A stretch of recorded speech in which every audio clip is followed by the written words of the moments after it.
আমি এখন একটা ঘটনা বলবো।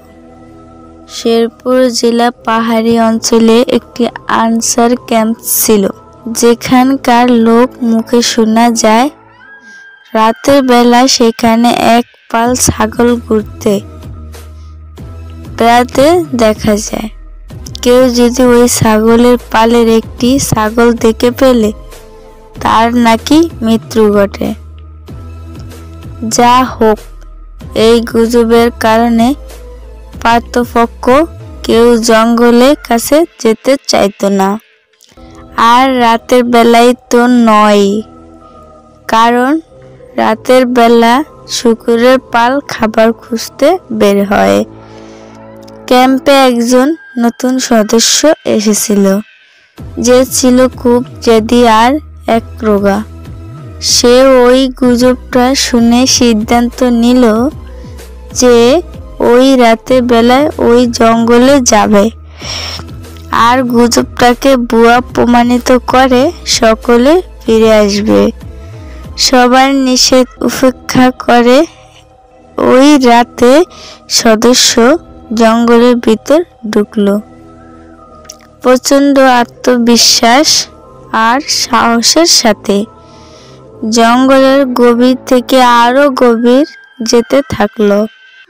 হঠাৎ খস খস করে বুনো ঝোপের ভিতর শব্দ হলো।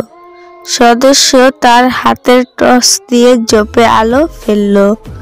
তাকে চমকে দিয়ে একটা মাঝারি সাইজের ছাগল চোখের সামনে দিয়ে দৌড়ে পালালো। ব্যাপারটাকে ভয়ের কিছুই নেই, কিন্তু তখনই ওই সদস্যর আত্মবিশ্বাস চুরমার হয়ে গেল। তার সাহসের স্থানে চেপে বসলো ভয়। পিছনে আবার খসখস শব্দ। সদস্য আর দাঁড়িয়ে থাকতে পারল না, সমস্ত শক্তি দিয়ে দৌড়ে লাগলো। ক্যাম্পের নিশানা ভুলে গেল। তার পিছনে তাড়া করতে লাগলো ওই খসখস শব্দ। সদস্য দৌড়াতে দৌড়াতে একটা ছোট লেকের ধারে এসে পৌঁছল। কিনারায় একটা নৌকা বাঁধা ছিল। সদস্য মনে হলো এই নৌকাটাই তাকে বাঁচাতে পারবে। সে নৌকায় উঠে বসলো। নৌকা নিয়ে লেকের মাঝামাঝি চলে এলো। সে ঠিক করলো ভোর না হওয়া পর্যন্ত এক চুলো এখান থেকে নড়বে না। কিছু সময় কেটে গেল। হঠাৎ জঙ্গলে আবার খসখস শব্দ। সদস্য পিঠ চোখে তাকিয়ে থাকলো। শব্দ যেখান থেকে আসছে সেখানে জঙ্গল ভিতর থেকে সাদা ফ্রক পরা একটা 11 থেকে 12 বছরের মেয়ে বের হয়ে এলো। মেয়েটার মুখে একটা নিষ্ঠুর হাসি ছিল, চোখে ছিল অপলক মায়া। সদস্যটা ধূমপান করত। তার পকেটে ছিল একটা পুরো সিগারেটের প্যাকেট আর ম্যাচ। সে শুনেছিল আগুন থাকলে নাকি এসব জিনিস কোনো ক্ষতি করতে পারে না, কাছেও আসতে পারে না। তাই শেষ সিগারেট ধরালো। মেয়েটা রক্তহীন করা একটা আর্দ্র হাসি দিয়ে বলল, কতক্ষণ সিগারেট খাবি? আগুন তো নিভে যাবে, আলো তো এক সময় শেষ হবে, তখন আর বাঁচবি না। সদস্য থরথর করে কাঁপতে লাগলো। চেইন স্মোকারের মতো একটা সিগারেট শেষ না হতে আরেকটা ধরাতে লাগলো। তার উদ্দেশ্য ছিল আগুন যাতে না নিভে। কিন্তু এভাবে আর কতক্ষণ? সিগারেট শেষ হয়ে গেল। এখন উপায়? ম্যাচের অনেক কাঠি ছিল। সদস্য ওইগুলোতে একটার পর একটা জ্বালাতে লাগলো। মেয়েটা লোকের দিকে ঠায় দাঁড়িয়েছিল, একজনের বাঁচার অপেক্ষায়, আরেকজনের মারায়। পূর্ব আকাশে ফর্সা হয়ে দিগন্ত আলো ছড়াতে লাগলো। বাতাসে ভেসে এলো আল্লাহু আকবার, আল্লাহু আকবার ধ্বনিতে ফজরের আজান। লেকের পানি ভরে তাজা শিগ্ন বাতাসে ঢেউ খেলাতে লাগলো। জঙ্গলে একটা থমথমে ভাব বিরাজমান। জীবন মৃত্যুর সন্ধিক্ষণে দাঁড়িয়ে একজন মানুষ, আরেকজন অশরীর। মেয়েটা চলে যেতে প্রস্তুত হলো, জঙ্গলের দিকে ধীরে ধীরে এগোতে লাগলো। হঠাৎ থমকে দাঁড়ালো, ধীরে ধীরে মুখটা লেকের দিকে ফেরালো, ঠোঁটের নিষ্ঠুর হাসি ফুটিয়ে বলল, এইবারের মতো বেঁচে গেলি, পরের বার মতো আর বাঁচবি না। সদস্য চোখের সামনে মেয়েটা অদৃশ্য হয়ে গেল। চোখের অপলক মায়া, কিন্তু গভীরের দুঃখবোধ। সদস্য সূর্য না ওঠা পর্যন্ত লেকের পানি ছিল। তারপর নৌকা দিয়ে জঙ্গলের দিকে দিয়ে না এসে ঘুরপথ তীরে পৌঁছলো, আর অনেক কষ্টে ক্যাম্পসে চিনতে পারলো। তার আত্মবিশ্বাস আর সাহসের কিছুই অবশিষ্ট ছিল না। পরে তার কোনো ক্ষতি হয়নি, সে প্রাণে বেঁচে গেল। ঘটনাটি শুনেছি আমাদের মসজিদে মুয়াজ্জিন এর কাছ থেকে। তার নাম হানিফ, বয়স 40-এর মতো। সে চাকরি সূত্রে খুলনায় থাকতেন। তার বাড়ি বাগেরহাট জেলায় চিকলমারি থানার কালকিনি গ্রামে। প্রতি বৃহস্পতিবার আসরের নামাজ শেষ করে বাড়িতে যান এবং শনিবার জোহরের নামাজ আমাদের মসজিদে পড়েন। মূল ঘটনাটি বলি। তার ভাষায় 3টি বৃহস্পতিবার আমি খুলনা থেকে রওনা দিলাম বিকেল 6টায়। আমাদের সদর থানায় পৌঁছাতে রাত 9টা বেজে যায়। সদর থেকে আমার বাড়ি আরো 20 কিমি পথ। কোনো গাড়ি না পাওয়ায় একটা মোটরসাইকেল ভাড়া করি। মোটরসাইকেল করে বাজার পর্যন্ত আসি। এরপর রাস্তার ভাঙ্গা ও কাদা থাকার গাড়ি আর যেতে পারবে না বলে তাকে সেরে বাজারে যখন পৌঁছাই সময় তখন রাত 9টা 50। বাজার থেকে আরো 3 কিমি দূরে আমার বাড়ি। বাজারে কোনো দোকান খোলা নেই। আকাশ একটু মেঘলা থাকা, বেশ অন্ধকার লাগছে। আমার কাছে একটা 2 ব্যাটারির টর্চ। আমি হাঁটতে লাগলাম যে রাস্তা দিয়ে। আমি হাঁটছি তাস মাটিতে রাস্তা। রাস্তার বাম পাশে ছিল খাল, ডান পাশে পাট ক্ষেত। কিন্তু 2 হাঁটার পর এক পূজা মণ্ডপ। মণ্ডপটার গেটের ওপর একটা মহাদেবের মূর্তি, 25 ফুট উঁচু হবে তো। আশেপাশে শ্মশান। মহাদেবের মূর্তিটার গায়ে শলা পরা, ওইটাকে ভয়ঙ্কর দেখাচ্ছিল। দর্শনার দিকে তখন তাকালাম, মনে হয় কেউ যেন একটা ওখান থেকে দৌড়ে আসবে, আমাকে এখন দৌড় দিয়ে আসবে আমাকে ধরতে। কিছুই দেখিনি, কিন্তু মনে হচ্ছে কেউ বুঝি আমাকে দেখছে, আবার অনুসরণ করছে। আমার পেছনে বুঝি কেউ আছে। দোয়া পড়তে থাকি মনে মনে। প্রথমে কিছু মনে থাকলো, পরে ভুলে হতে থাকে। কিছু দূর যাওয়ার পর পাশের খালে একটা নৌকা দেখে একটু সাহস পাই। নৌকায় লাইট মারি, কিন্তু কোনো সাড়া শব্দ নাই। আমি জিজ্ঞেস করি, কেউ কি আসো? তবুও কোনো সাড়া না পেয়ে আমি নৌকার কাছে যাই। নৌকায় পাটাতনের ভিতর লাইট মারি। ভেতরে যাকে দেখলাম তাকে আমি চিনি, নাম গফুর। গফুরকে বললাম, কিরে তুই এত রাতে এখানে কি করিস? গফুর বলল, আমি না থাকলে আপনার এত কারাতো কে? এত রাতে কথা শুনে আমি ঘড়িটা তখন সময় 1:55। আমি যেন আকাশে থেকে পড়লাম। এত সময়তে হতে পারে না। আমি কি 3 ঘন্টা ধরে হাঁটছি? মোটের পর 3 থেকে 40 মিনিটের রাস্তা। আমি গফুরকে কিছুই বুঝতে দিলাম না।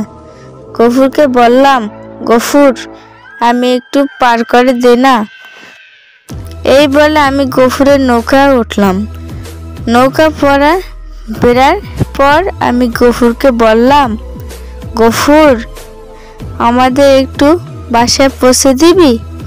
গফুর একটু ভেবে বলল, ভয় পাইছেন? চলেন। আমি দুজনে একসাথে হাঁটছি। কিছু দূর আসার পর আমি খেয়াল করলাম গফুর আমার পেছনে পেছনে হাঁটে। সামনে একটা কবরস্থান এবং কবরস্থান থেকে ধোঁয়া বের হচ্ছে। একটু যখন কাছে এসে লাইট মারলাম কবরের দিকে, দেখি একটা মেয়ে সাদা কাপড় পরা, চুলগুলো ছেড়ে দেওয়া, কবরস্থ ভিতরে দাঁড়িয়ে আছে এবং হাত ইশারায় আমাদের ডাকছে। মেয়েটিকে দেখে আমি চিনেছি, ওর নাম ময়না। আমি গফুরকে বলি, ও ময়না, ময়না না? হঠাৎ বুকের ভিতর কেমন যেন করে উঠল, শরীর কেঁপে গেল। আমার পাশে গফুর নেই। আমি একটা চিৎকার দিয়ে দৌড়াতে দৌড়াতে একটা বাস সামনে গিয়ে অজ্ঞান হয়ে পড়ি। বাড়ির লোকজন আমাদের তুলে নিয়ে মাথায় পানি দেয়। কিছুক্ষণ পর আমার জ্ঞান ফিরলে আমি তাদের সব কিছু খুলে বলি। আমার কথা শুনে তারা একে অপরকে দিকে এমনভাবে মুখ চাওয়াচাওয়ি করে যেন আমি তাদের মিথ্যা বলছি। পরে জানতে পারি গফুর ও ময়নার মধ্যে একটা সম্পর্ক ছিল। গফুর মাঝারি কাজ করে। ওই ময়নার বাবার একটু প্রভাবশালী। তাদের সম্পর্ক মেয়েটির পরিবার মেনে নেয়নি, তাই মেয়েটি সুইসাইড করছে এবং গফুরকে খোঁজ কেউ জানে না। এখন আমি আরেকটি ঘটনা বলবো। বুড়ির মেয়ে 3 পরি। গ্রাম আমাদের পাড়া, চারিদিকে সবুজ ঘেরা আমাদের পাড়া। মাঠে মাঠে রাখালের বাঁশি বাজানো সুর চলে যায় গ্রাম পেরিয়ে বহুদূর।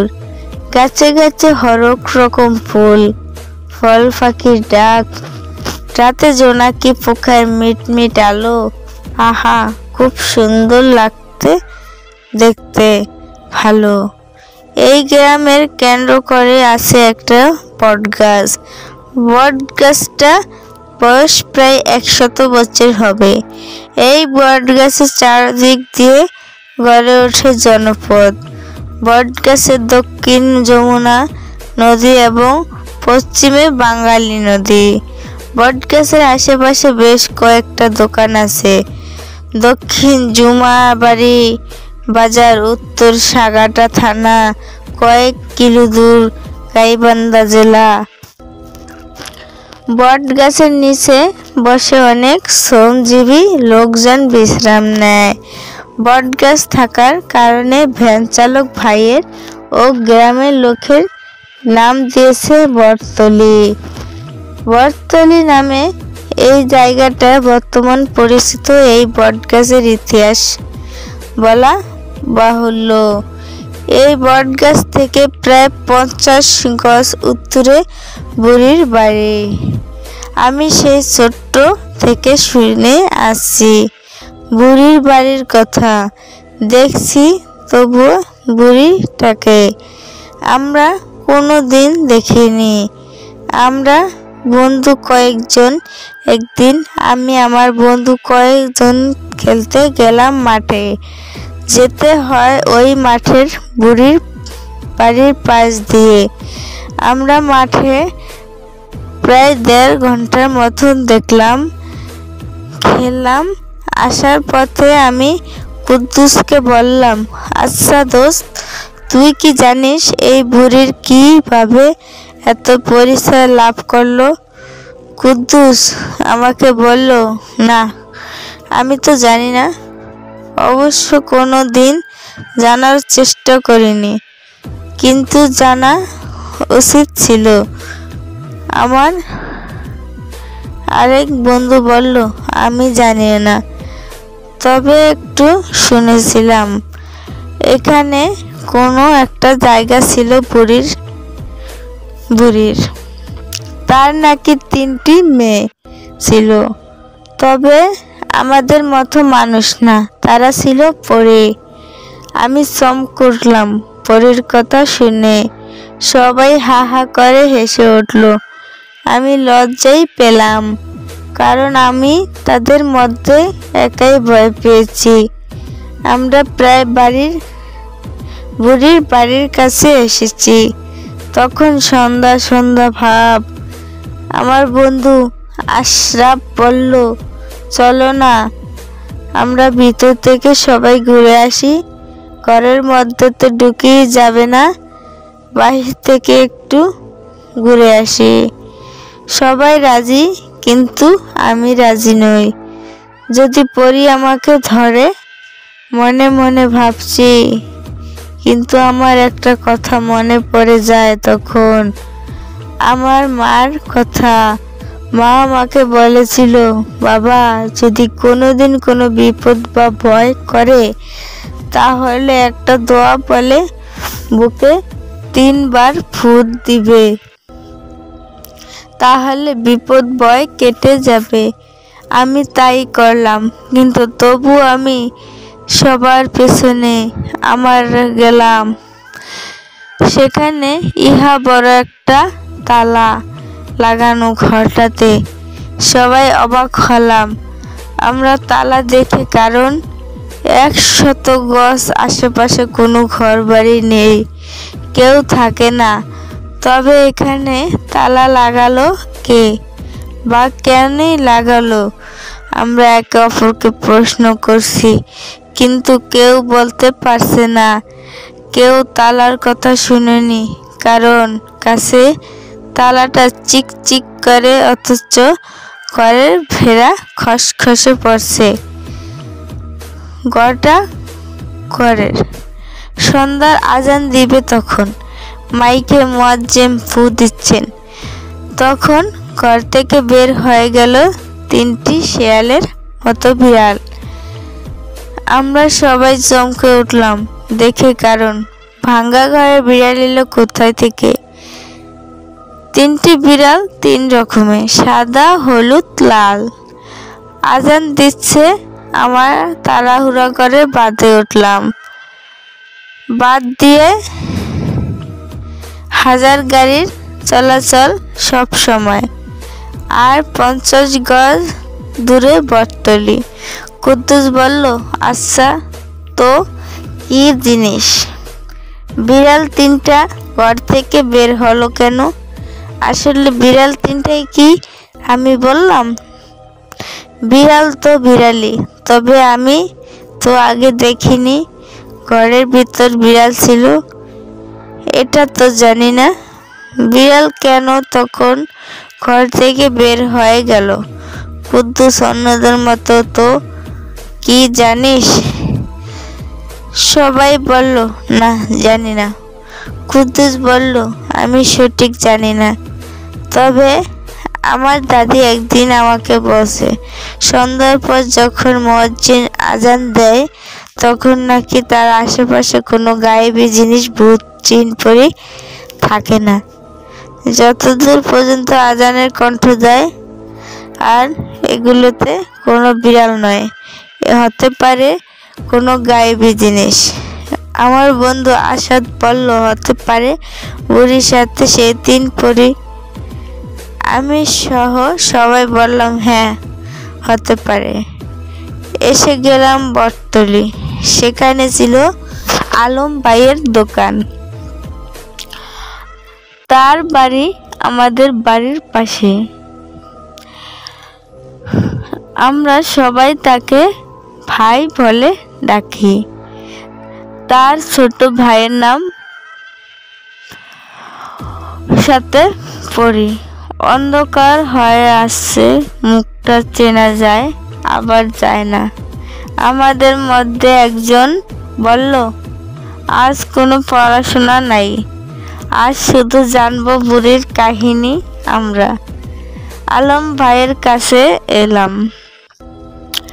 আমরা সবাই একজন বললাম, আলম ভাই আপনি কি করছেন? তিনি বলল, ঘাস কাটছি। আমরা তার সাথে অনেক মজা করি, তিনি মজাদার মানুষ, আমরা তাকে সম্মান করি, তিনিও আমাদের ভালোবাসেন। আলম ভাইয়ের কথা শুনে আমরা সবাই হেসে উঠলাম।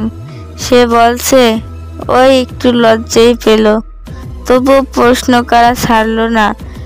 বলল, ভাই আপনি কি জানেন ওই বুড়ির সম্বন্ধে?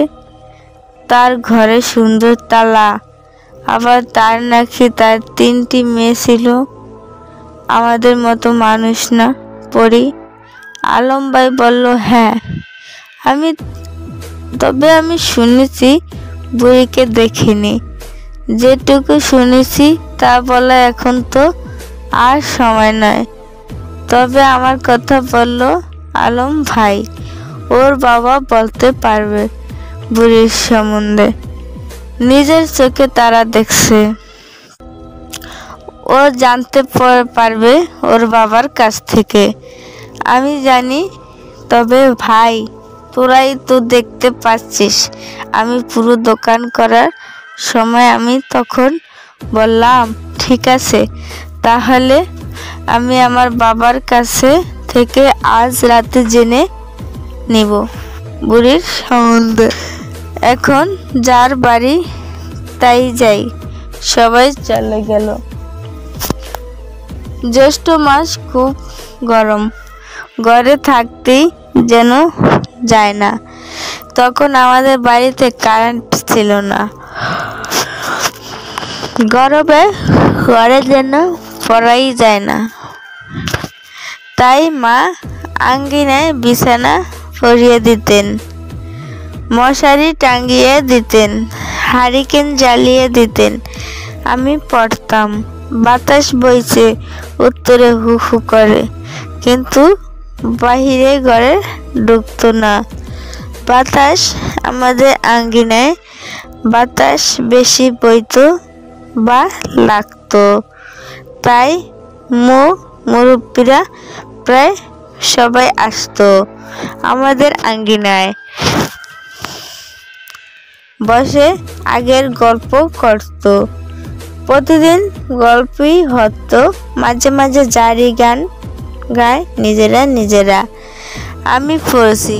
বাবা বাজার থেকে ক্লান্ত হয়ে এলেন।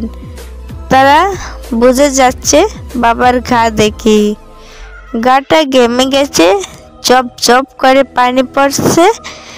বাবার গরম খুব বেশি, ঘরে থাকতেই পারে না। বাবা আমি পড়ছি। সেখানে এসে শুইলেন বাবা। আমার বলল, মনোযোগ দিয়ে পড়। আমার মনের মধ্যে শুধু বারবার নাড়া দিচ্ছে, আমি কখন প্রশ্ন করব বাবাকে বুড়ির সম্বন্ধে। বাবা আমার ছটফট দেখে বলল, বাবা তুমি কি আমাকে কিছু বলবে? আমি বললাম, হ্যাঁ বাবা, ওই বুড়ির কথা, বট গাছে যে বুড়িটা থাকতো। আমার প্রশ্ন, বুড়িটা কোথায় গেল? তার নাকি 3টি মেয়ে ছিল, আমাদের মানুষ না তারা পড়ি? বাবা বলল, হ্যাঁ ছিল। আমি বললাম, বাবা প্লিজ বলল না। বাবা বলল, যদি বুড়ির কথা বলতে চাই তাহলে তো বোর হয়ে যাবে, তার কথা জানার কি দরকার তোমার? আমি বললাম, হ্যাঁ বাবা, জানো না আজ 3 ঘন্টা ধরে এই নিয়ে গবেষণা করছি, কিন্তু সফল হয়নি। বাবা বলল, আমি ঠিক মতো হয়তো বলতেই পারবো না। পাশের ঘরে থাকতো বাবার চাচা, অর্থাৎ আমার দাদা। তিনি ঘর থেকে বেরিয়ে এসলো, আমাকে বলল, তো বাবা তো তখন ছোট দেখছে, তবে মনে আছে কিনা? বাবাকে দাদা বলল, কি তো কিছু মনে আছে? বাবা বলল, বেশি নেই, তবে অল্প অল্প। আমি দাদাকে বললাম, দাদা গো, বলো না বুড়ির গল্প। দাদা বলল, শরীরটা ভালো না, সংক্ষিপ্ত করে বলি, শোনো। ওই বুড়ির নাম খাদিজা, যমুনা নদীর তীরে থাকতো। 1988 সালের বন্যায় আসে আমাদের গ্রাম, নদীতে ভেসে গেছে। তাদের ঘর বাড়ি তো দাদার কাছে আসে আশ্রয়ের জন্য। তোর দাদা তখন অনেক জমি জমা ছিল, তেমনি মনও ছিল। যেখানে বর্তমানে বুড়ির বাড়িটা আছে, সেই জমিটা তোর দাদার। বুড়িকে লিখে দেয়। এককালীন বুড়ির স্বামী এখানে আসার 5 বছর আগে মারা যায়। সে বড় একা। তোর দাদাদের কাছ থেকে সেখানে খাইতো 3 বেলা। আমি মনে যোগ দিয়ে শুনছি। বললাম, দাদা তারপর? দাদা বলল, ওখানে বেশ 5 বছর থাকলো বুড়ি। তোর দাদা যখন জমি জমা বেচা শুরু করলো, তখন তো তাদেরই অভাব। বুড়িকে কাজটা আর লাগতো না। বুড়ি গ্রামে ভিক্ষা করতে বেরাতো। সারাদিন ঘুরে 1 কেজি, হাফ কেজি চাল পেত, তা খেয়ে বুড়ি বাঁচত। বুড়ি রাতে ভাত রান্না করত, সারাদিন খেত। এইভাবে চলে যায় 1 মাসের মতো। তারপর বুড়ি আর চলতে পারে না, ভিক্ষা আর করতে পারে না। বুড়ি রান্না বান্না কষ্ট করে, তারপর পাশে দাঁড়ানোর মতো কেউ ছিল না। আমরা মাঝে মধ্যে যেতাম। তোর দাদা মাঝে মধ্যে বাজার করে দিত জমি বেচার টাকা দিয়ে। কিন্তু তোর দাদা মারা যাওয়ার 3 মাস আগে অসুস্থ হয়ে পড়ে। বুড়ি খরচ দিতে পারেনি, তো বাবারও তেমন ভিতরে দাঁড়িয়ে আছে এবং হাত ইশারায় আমাদের ডাকছে। মেয়েটিকে দেখে আমি চিনেছি, ওর নাম ময়না। আমি গফুরকে বলি, ও ময়না না? হঠাৎ বুকের ভিতর কেমন যেন করে উঠল, শরীর কেঁপে গেল। আমার পাশে গফুর নেই। আমি একটা চিৎকার দিয়ে দৌড়াতে দৌড়াতে একটা বাস সামনে গিয়ে অজ্ঞান হয়ে পড়ি। বাড়ির লোকজন আমাদের তুলে নিয়ে মাথায় পানি দেয়। কিছুক্ষণ পর আমার জ্ঞান ফিরলে আমি তাদের সব কিছু খুলে বলি। আমার কথা শুনে তারা একে অপরকে দিকে এমনভাবে মুখ চাওয়াচাওয়ি করে যেন আমি তাদের মিথ্যা বলছি। পরে জানতে পারি গফুর ও ময়নার মধ্যে একটা সম্পর্ক ছিল। গফুর মাঝারি কাজ করে। ওর ময়নার বাবার একটু প্রভাবশালী। তাদের সম্পর্ক মেয়েটির পরিবার মেনে নেয়নি, তাই মেয়েটি সুইসাইড করছে এবং গফুরকে খোঁজ কেউ জানে না। এখন আমি আরেকটি ঘটনা বলবো। বুড়ির মেয়ে 3 পরি। গ্রাম আমাদের পাড়া, চারিদিকে সবুজ ঘেরা আমাদের পাড়া। মাঠে মাঠে রাখালের বাঁশি বাজানো সুর চলে যায় গ্রাম পেরিয়ে বহুদূর। গাছে গাছে হরেক রকম ফুল, ফল পাখির ডাক, রাতে জোনাকি পোকার মিটমিট আলো, আহা খুব সুন্দর লাগতে, দেখতে ভালো। এই গ্রামের কেন্দ্র করে আছে একটা বটগাছ। বটগাছটা বয়স প্রায় 100 বছর হবে। এই বটগাছের চারদিক দিয়ে গড়ে ওঠে জনপদ।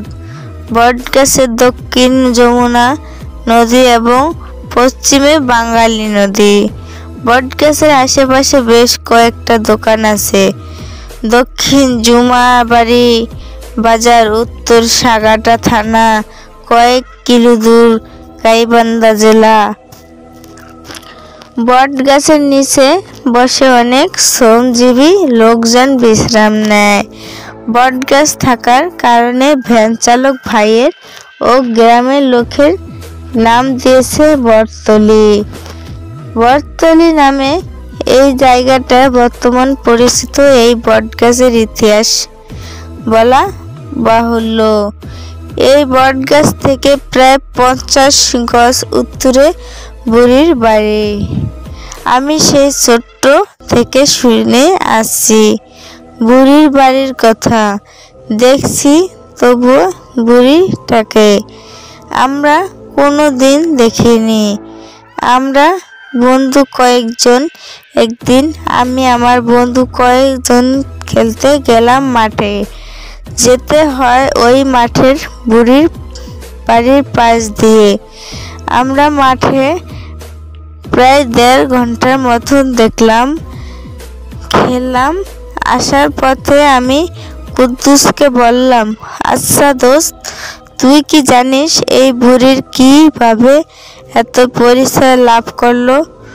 কুদ্দুস আমাকে বলল, না আমি তো জানি না, অবশ্য কোনো দিন জানার চেষ্টা করিনি, কিন্তু জানা উচিত ছিল। আমার আরেক বন্ধু বলল, আমি জানি না, তবে একটু শুনেছিলাম এখানে কোনো একটা জায়গা ছিল বুড়ির। তার নাকি 3টি মেয়ে ছিল, তবে আমাদের মতো মানুষ না, তারা ছিল পরী।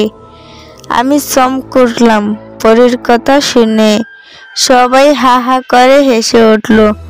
আমি লজ্জাই পেলাম, কারণ আমি তাদের মধ্যে একাই ভয় পেয়েছি। আমরা প্রায় বুড়ির বাড়ির কাছে এসেছি। তখন সন্ধ্যা সন্ধ্যা ভাব। আমার বন্ধু আশরাফ বলল, চলো না আমরা ভিতর থেকে সবাই ঘুরে আসি। ঘরের মধ্যে তো ঢুকেই যাবে না, বাহির থেকে একটু ঘুরে আসি। সবাই রাজি, কিন্তু আমি রাজি নই। যদি পরী আমাকে ধরে, মনে মনে ভাবছি। কিন্তু আমার একটা কথা মনে পড়ে যায় তখন, আমার মার কথা।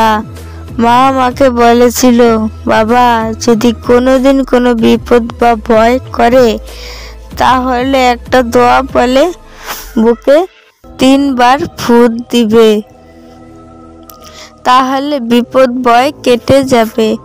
আমি তাই করলাম, কিন্তু তবু আমি সবার পেছনে গেলাম। সেখানে ইহা বড় একটা তালা লাগানো ঘরটাতে। সবাই অবাক হলাম আমরা তালা দেখে, কারণ 100 গজ আশেপাশে কোনো ঘর বাড়ি নেই, কেউ থাকে না।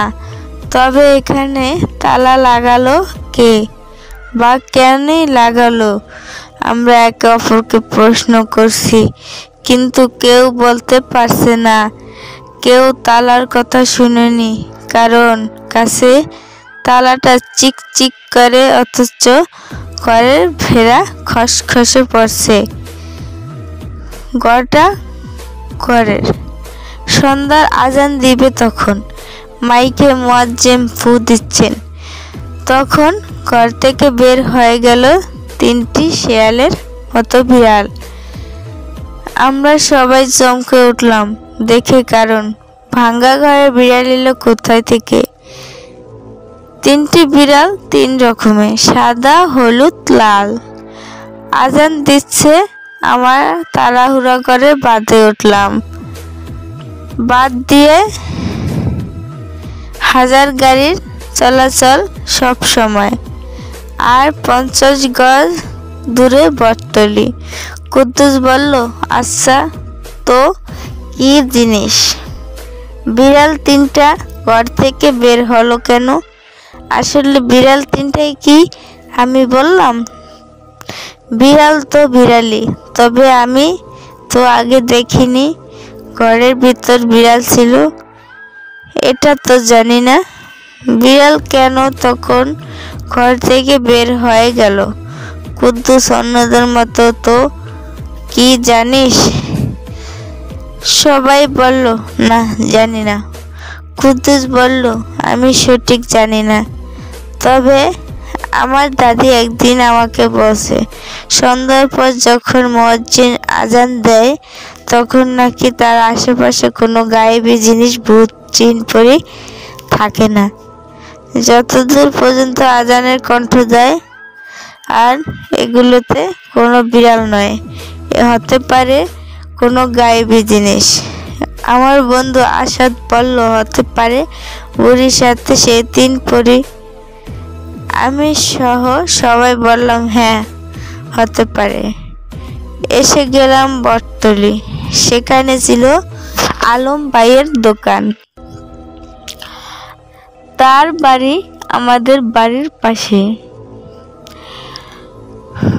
আমরা সবাই তাকে ভাই বলে ডাকি। তার ছোট ভাইয়ের নাম সাথে পরি। অন্ধকার হয়ে আসছে, মুখটা চেনা যায় আবার যায় না। আমাদের মধ্যে একজন বলল, আজ কোনো পড়াশোনা নাই, আজ শুধু জানবো বুড়ির কাহিনী। আমরা আলম ভাইয়ের কাছে এলাম। আমরা সবাই একজন বললাম, আলম ভাই আপনি কি করছেন? তিনি বলল, ঘাস কাটছি। আমরা তার সাথে অনেক মজা করি, তিনি মজাদার মানুষ, আমরা তাকে সম্মান করি, তিনিও আমাদের ভালোবাসেন। আলম ভাইয়ের কথা শুনে আমরা সবাই হেসে উঠলাম। সে বলছে, ওই একটু লজ্জাই পেল, তবু প্রশ্ন করা ছাড়লো না। বলল, ভাই আপনি কি জানেন ওই বুড়ির সম্বন্ধে? তার ঘরে সুন্দর তালা, আবার তার নাকি তার 3টি মেয়ে ছিল, আমাদের মতো মানুষ না, পরি। আলম ভাই বলল, হ্যাঁ তবে আমি শুনেছি, বুড়িকে দেখিনি। যেটুকু শুনেছি তা বলা এখন তো আর সময় নয়। তবে আমার কথা বলল আলম ভাই, ওর বাবা বলতে পারবে বুড়ির সম্বন্ধে, নিজের চোখে তারা দেখছে, ও জানতে পারবে ওর বাবার কাছ থেকে। আমি জানি, তবে ভাই তোরাই তো দেখতে পাচ্ছিস আমি পুরো দোকান করার সময় আমি তখন বললাম, ঠিক আছে তাহলে আমি আমার বাবার কাছে থেকে আজ রাতে জেনে নিব বুড়ির সম্বন্ধে। এখন যার বাড়ি তাই যাই। সবাই চলে গেল। জ্যৈষ্ঠ মাস, খুব গরম, ঘরে থাকতেই যেন যায় না। তখন আমাদের বাড়িতে কারেন্ট ছিল না। গরমে ঘরে যেন পড়াই যায় না। তাই মা আঙ্গিনায় বিছানা পরিয়ে দিতেন, মশারি টাঙিয়ে দিতেন, হারিকেন জ্বালিয়ে দিতেন। আমি পড়তাম। বাতাস বইছে উত্তরে হু হু করে, কিন্তু বাহিরে ঘরে ঢুকতো না। বাতাস আমাদের আঙ্গিনায় বাতাস বেশি বইতো বা লাগতো, তাই মুরব্বীরা প্রায় সবাই আসতো আমাদের আঙ্গিনায়, বসে আগের গল্প করত। প্রতিদিন গল্পই হতো, মাঝে মাঝে জারি গান গায় নিজেরা। আমি পড়ছি। বাবা বাজার থেকে ক্লান্ত হয়ে এলেন। তারা বুঝে যাচ্ছে বাবার ঘা দেখি। গাটা ঘেমে গেছে, চপ চপ করে পানি পড়ছে। বাবার গরম খুব বেশি, ঘরে থাকতেই পারে না। বাবা, আমি পড়ছি। সেখানে এসে শুইলেন বাবা। আমার বলল, মনোযোগ দিয়ে পড়। আমার মনের মধ্যে শুধু বারবার নাড়া দিচ্ছে, আমি কখন প্রশ্ন করব বাবাকে বুড়ির সম্বন্ধে। বাবা আমার ছটফট দেখে বলল, বাবা তুমি কি আমাকে কিছু বলবে? আমি বললাম, হ্যাঁ বাবা, ওই বুড়ির কথা, বট গাছে যে বুড়িটা থাকতো। আমার প্রশ্ন, বুড়িটা কোথায় গেল? তার নাকি 3টি মেয়ে ছিল। আমাদের মানুষ না, তারা পড়ি। বাবা বলল, হ্যাঁ ছিল। আমি বললাম, বাবা প্লিজ বলল না। বাবা বলল, যদি বুড়ির কথা বলতে চাই তাহলে তো বোর হয়ে যাবে। তার কথা জানার কি দরকার তোমার? আমি বললাম, হ্যাঁ বাবা, জানো না, আজ 3 ঘন্টা ধরে এই নিয়ে গবেষণা করছি, কিন্তু সফল হয়নি। বাবা বলল, আমি ঠিক মতো হয়তো বলতেই পারবো না। পাশের ঘরে থাকতো বাবার চাচা, অর্থাৎ আমার দাদা। তিনি ঘর থেকে বেরিয়ে এসলো, আমাকে বলল, তো বাবা তো তখন ছোট দেখছে, তবে মনে আছে কিনা? বাবাকে দাদা বলল, কি তো কিছু মনে আছে? বাবা বলল, বেশি নেই, তবে অল্প অল্প। আমি দাদাকে বললাম, দাদা গো, বলো না বুড়ির গল্প। দাদা বলল, শরীরটা ভালো না, সংক্ষিপ্ত করে বলি শোনো। ওই বুড়ির নাম খাদিজা, যমুনা নদীর তীরে থাকতো। 1988 সালের বন্যায় আসে আমাদের গ্রাম, নদীতে ভেসে গেছে। তাদের ঘর বাড়ি তো দাদার কাছে আসে আশ্রয়ের জন্য। তোর দাদা তখন অনেক জমি জমা ছিল, তেমনি মনও ছিল। যেখানে বর্তমানে বুড়ির বাড়িটা আছে, সেই জমিটা তোর দাদার। বুড়িকে লিখে দেয়। এককালীন বুড়ির স্বামী এখানে আসার 5 বছর আগে মারা যায়। সে বড় একা। তোর দাদাদের কাছ থেকে সেখানে খাইতো 3 বেলা। আমি মনে যোগ দিয়ে শুনছি। বললাম, দাদা তারপর? দাদা বলল, ওখানে বেশ 5 বছর থাকলো বুড়ি। তোর দাদা যখন জমি জমা বেচা শুরু করলো, তখন তো তাদেরই অভাব। বুড়িকে কাজটা আর লাগতো না। বুড়ি গ্রামে ভিক্ষা করতে বেরাতো।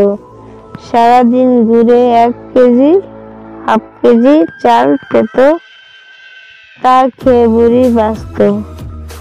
বুড়ি রাতে ভাত রান্না করত, সারাদিন খেত।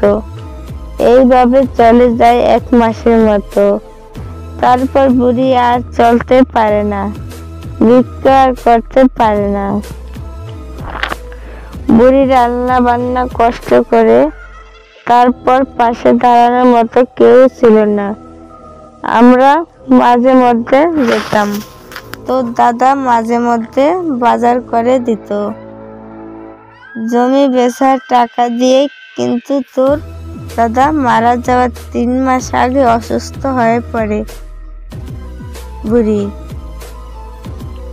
খরচ দিতে পারেনি, তো বাবারও তেমন ভিতরে দাঁড়িয়ে আছে এবং হাত ইশারায় আমাদের ডাকছে। মেয়েটিকে দেখে আমি চিনেছি, ওর নাম ময়না। আমি গফুরকে বলি, ও ময়না, ময়না না? হঠাৎ বুকের ভিতর কেমন যেন করে উঠল, শরীর কেঁপে গেল। আমার পাশে গফুর নেই। আমি একটা চিৎকার দিয়ে দৌড়াতে দৌড়াতে একটা বাস সামনে গিয়ে অজ্ঞান হয়ে পড়ি। বাড়ির লোকজন আমাদের তুলে নিয়ে মাথায় পানি দেয়। কিছুক্ষণ পর আমার জ্ঞান ফিরলে আমি তাদের সব কিছু খুলে বলি। আমার কথা শুনে তারা একে অপরকে দিকে এমনভাবে মুখ চাওয়াচাওয়ি করে যেন আমি তাদের মিথ্যা বলছি। পরে জানতে পারি গফুর ও ময়নার মধ্যে একটা সম্পর্ক ছিল। গফুর মাঝারি কাজ করে, ওর ময়নার বাবার একটু প্রভাবশালী। তাদের সম্পর্ক মেয়েটির পরিবার মেনে নেয়নি, তাই মেয়েটি সুইসাইড করছে এবং গফুরকে খোঁজ কেউ জানে না।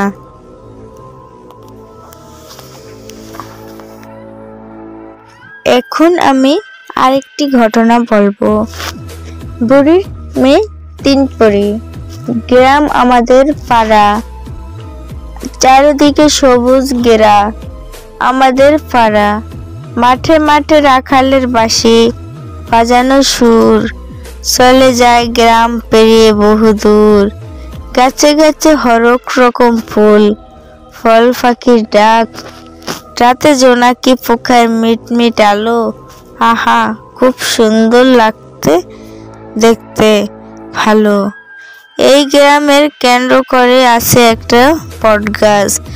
বট গাছটা বয়স প্রায় 100 বছর হবে। এই বট গাছের চারদিক দিয়ে গড়ে ওঠে জনপদ।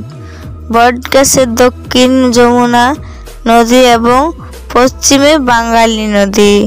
বট গাছের আশেপাশে বেশ কয়েকটা দোকান আছে।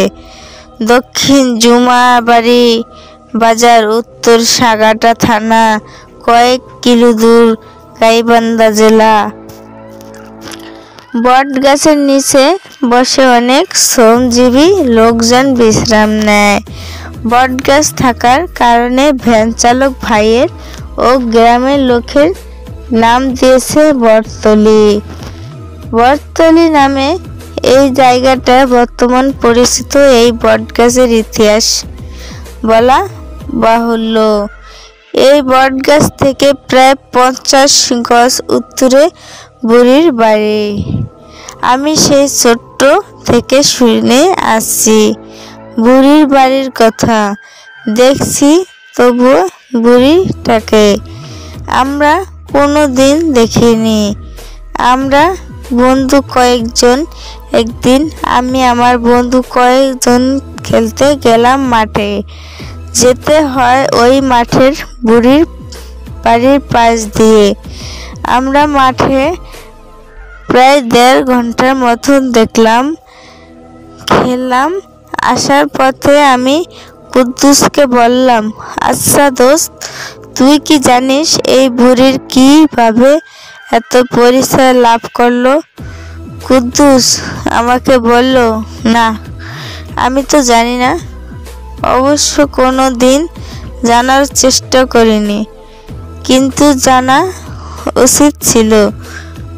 আমার আরেক বন্ধু বলল, আমি জানি না, তবে একটু শুনেছিলাম এখানে কোনো একটা জায়গা ছিল বুড়ির। তার নাকি 3টি মেয়ে ছিল, তবে আমাদের মতো মানুষ না, তারা ছিল পরী। আমি চমকে উঠলাম পরীর কথা শুনে। সবাই হা হা করে হেসে উঠল। আমি লজ্জাই পেলাম, কারণ আমি তাদের মধ্যে একাই ভয় পেয়েছি। আমরা প্রায় বুড়ির বাড়ির কাছে এসেছি। তখন সন্ধ্যা সন্ধ্যা ভাব। আমার বন্ধু আশরাফ বলল, চলো না, আমরা ভিতর থেকে সবাই ঘুরে আসি। ঘরের মধ্যে তো ঢুকেই যাবে না, বাহির থেকে একটু ঘুরে আসি। সবাই রাজি, কিন্তু আমি রাজি নই। যদি পরী আমাকে ধরে, মনে মনে ভাবছি। কিন্তু আমার একটা কথা মনে পড়ে যায় তখন, আমার মার কথা। মা আমাকে বলেছিল, বাবা যদি কোনোদিন কোনো বিপদ বা ভয় করে, তাহলে একটা দোয়া বলে বুকে 3 বার ফুঁক দিবে, তাহলে বিপদ ভয় কেটে যাবে। আমি তাই করলাম, কিন্তু তবু আমি সবার পেছনে আমার গেলাম। সেখানে ইহা বড় একটা তালা লাগানো ঘরটাতে। সবাই অবাক হলাম আমরা তালা দেখে, কারণ 100 গজ আশেপাশে কোনো ঘর বাড়ি নেই, কেউ থাকে না। তবে এখানে তালা লাগালো কে, বা কেনই লাগালো? আমরা একে অপরকে প্রশ্ন করছি, কিন্তু কেউ বলতে পারছে না। কেউ তালার কথা শুনেনি, কারণ কাছে তালাটা চিক চিক করে, অথচ ঘরের ভেড়া খসখসে পড়ছে। ঘরটা ঘরের। সন্ধ্যার আজান দিবে তখন, মাইকে মুয়াজ্জিন ফু দিচ্ছেন। তখন ঘর থেকে বের হয়ে গেল 3টি শেয়ালের মতো বিড়াল। আমরা সবাই চমকে উঠলাম দেখে, কারণ ভাঙ্গা ঘরে বিড়াল এলো কোথায় থেকে? 3টি বিড়াল 3 রকমের, সাদা, হলুদ, লাল। আজান দিচ্ছে, আমার তাড়াহুড়া করে বাদে উঠলাম। বাদ দিয়ে হাজার গাড়ির চলাচল সব সময়। আর 50 গজ দূরে বটতলী। কুদ্দুস বলল, আচ্ছা তো কি জিনিস? বিড়াল 3টা ঘর থেকে বের হলো কেন? আসলে বিড়াল 3টাই কি আমি বললাম? বিড়াল তো বিড়ালই, তবে আমি তো আগে দেখিনি ঘরের ভিতর বিড়াল ছিল, এটা তো জানি না। বিড়াল কেন তখন ঘর থেকে বের হয়ে গেল? কুদ্দুস অন্যদের মতো, তো কি জানিস? সবাই বলল, না জানি না। কুদ্দুস বলল, আমি সঠিক জানি না, তবে আমার দাদি একদিন আমাকে বলছে, সন্ধ্যার পর যখন মুয়াজ্জিন আজান দেয়, তখন নাকি তার আশেপাশে কোনো গায়েবী জিনিস, ভূত, জিন, পরী থাকে না, যতদূর পর্যন্ত আজানের কণ্ঠ দেয়। আর এগুলোতে কোনো বিড়াল নয়, হতে পারে কোনো গায়েবী জিনিস। আমার বন্ধু আসাদ বলল, হতে পারে বুড়ির সাথে সেই 3 পরী। আমি সহ সবাই বললাম, হ্যাঁ হতে পারে। এসে গেলাম বটতলী। সেখানে ছিল আলম ভাইয়ের দোকান। তার বাড়ি আমাদের বাড়ির পাশে।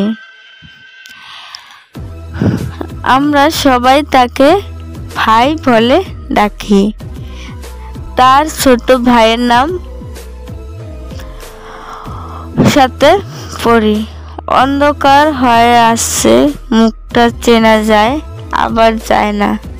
আমাদের মধ্যে একজন বলল, আজ কোনো পড়াশোনা নাই, আজ শুধু জানবো বুড়ির কাহিনী। আমরা আলম ভাইয়ের কাছে এলাম। আমরা সবাই একজন বললাম, আলম ভাই আপনি কি করছেন? তিনি বলল, ঘাস কাটছি। আমরা তার সাথে অনেক মজা করি, তিনি মজাদার মানুষ, আমরা তাকে সম্মান করি, তিনিও আমাদের ভালোবাসেন। আলম ভাইয়ের কথা শুনে আমরা সবাই হেসে উঠলাম।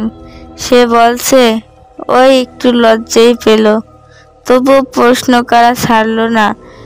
বলল, ভাই আপনি কি জানেন ওই বুড়ির সম্বন্ধে?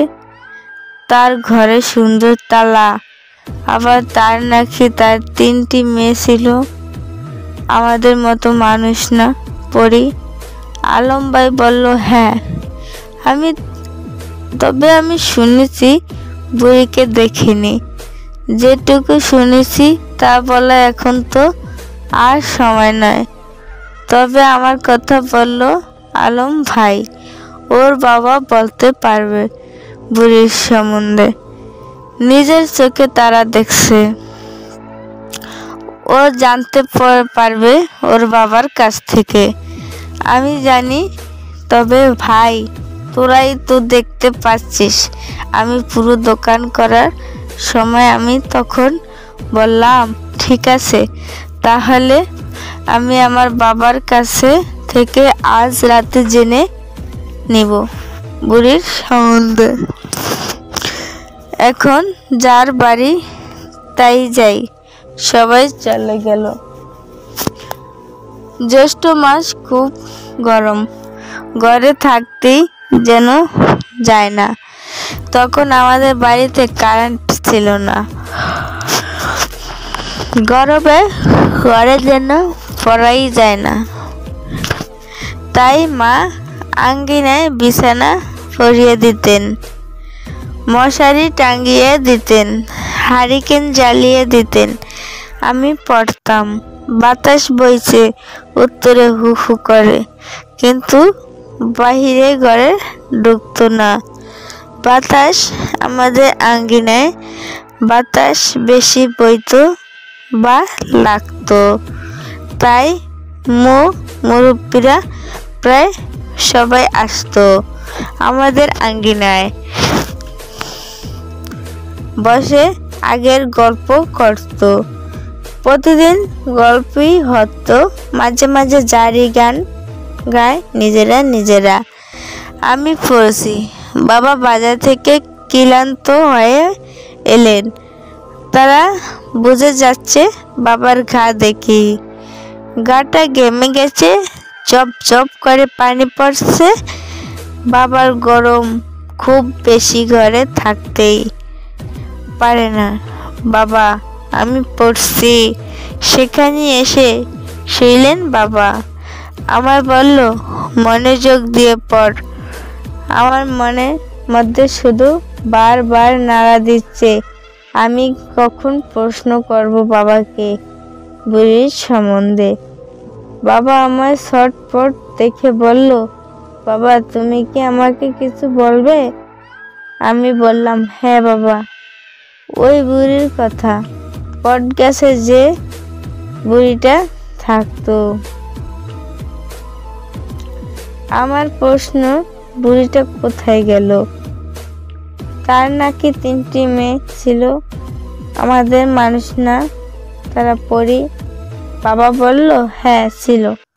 আমি বললাম, বাবা প্লিজ বলল না। বাবা বলল, যদি বুড়ির কথা বলতে চাই তাহলে তো বোর হয়ে যাবে। তার কথা জানার কি দরকার তোমার? আমি বললাম, হ্যাঁ বাবা, জানো না, আজ 3 ঘন্টা ধরে এই নিয়ে গবেষণা করছি, কিন্তু সফল হয়নি। বাবা বলল, আমি ঠিক মতো হয়তো বলতেই পারবো না। পাশের ঘরে থাকতো বাবার চাচা, অর্থাৎ আমার দাদা। তিনি ঘর থেকে বেরিয়ে এসলো, আমাকে বলল, তো বাবা তো তখন ছোট দেখছে, তবে মনে আছে কিনা? বাবাকে দাদা বলল, কি তো কিছু মনে আছে? বাবা বলল, বেশি নেই, তবে অল্প অল্প। আমি দাদাকে বললাম, দাদা গো, বলো না বুড়ির গল্প। দাদা বলল, শরীরটা ভালো না, সংক্ষিপ্ত করে বলি শোনো। ওই বুড়ির নাম খাদিজা, যমুনা নদীর তীরে থাকতো। 1988 সালের বন্যায় আসে আমাদের গ্রাম, নদীতে ভেসে গেছে তাদের ঘর বাড়ি। তো দাদার কাছে আসে আশ্রয়ের জন্য। তোর দাদা তখন অনেক জমি জমা ছিল, তেমনি মনও ছিল। যেখানে বর্তমানে বুড়ির বাড়িটা আছে সেই জমিটা তোর দাদার। বুড়িকে লিখে দেয়। এককালীন বুড়ির স্বামী এখানে আসার 5 বছর আগে মারা যায়। সে বড় একা। তোর দাদাদের কাছ থেকে সেখানে খাইতো 3 বেলা। আমি মনে যোগ দিয়ে শুনছি। বললাম, দাদা তারপর? দাদা বলল, ওখানে বেশ 5 বছর থাকলো বুড়ি। তোর দাদা যখন জমি জমা বেচা শুরু করলো তখন তো তাদেরই অভাব। বুড়িকে কাজটা আর লাগতো না। বুড়ি গ্রামে ভিক্ষা করতে বেরাতো। সারাদিন ঘুরে 1 কেজি হাফ কেজি চাল পেত। তা খেয়ে বুড়ি বাঁচত। বুড়ি রাতে ভাত রান্না করত, সারাদিন খেত। এইভাবে চলে যায় 1 মাসের মতো। তারপর বুড়ি আর চলতে পারে না, ভিক্ষা আর করতে পারে না। বুড়ি রান্না বান্না কষ্ট করে। তারপর পাশে দাঁড়ানোর মতো কেউ ছিল না। আমরা মাঝে মধ্যে যেতাম। তোর দাদা মাঝে মধ্যে বাজার করে দিত জমি বেচার টাকা দিয়ে।